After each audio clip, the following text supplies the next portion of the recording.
It began in the seclusion of a high-altitude laboratory, a place where the air thinned with every step up the mountain. We were a mismatched group, united by our desperation to escape. Professor Caldwell, his mind always lost in equations, seemed more annoyed than afraid. Then there was Emily, the ever-efficient assistant, her face pale but resolute. Old Joe, the janitor, clung to his broom as if it were a lifeline. And me? I was just an intern, regretting every moment of my decision to accept this remote assignment. The silence of the lab, usually humming with scientific endeavor, was now shattered by the groans of the undead. A single, dreadful lever with a skull symbol, pulled by some fool during an experiment gone wrong, had unleashed this nightmare upon us.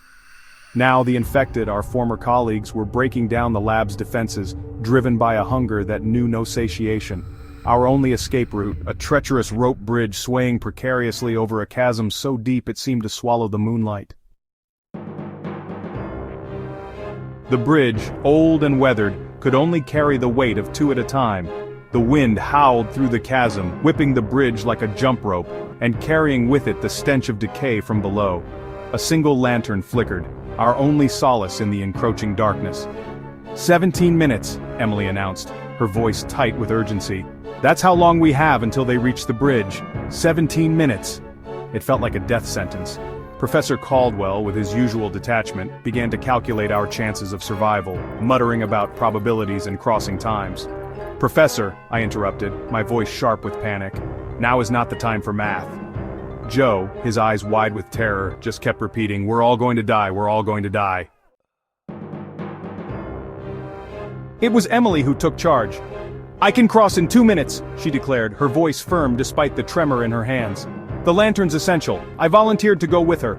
My youthful agility would make me the fastest, and fear lent a strange lightness to my steps. We made it to the other side, the bridge groaning in protest, the lantern light dancing over the abyss. 2 minutes gone, 15 to go. Taking a deep breath, I turned and ran back, the fear of being caught fueling my every stride. 1 minute to get back. Handing the lantern to Joe and the professor, I watched as they began their perilous journey, their combined weight testing the bridge's aging ropes. Each step they took was a symphony of creaks and groans. The chasm seemed to hunger for them, its depths waiting to claim them. 10 agonizing minutes passed before they finally stumbled onto the other side. The bridge, relieved of their weight, seemed to sing a song of relief. Emily quickly crossed back, the lantern bobbing like a firefly in the darkness. 2 minutes. The sound of the approaching horde grew louder, their moans echoing in the night. We were running out of time. With 2 minutes to spare, Emily and I dashed across the bridge.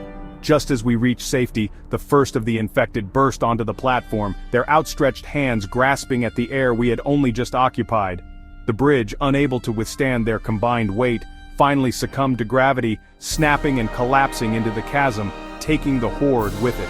We had escaped, but the memory of that night, the feeling of the bridge swaying beneath our feet, the sound of the horde, and the sight of the chasm would forever be etched in our minds.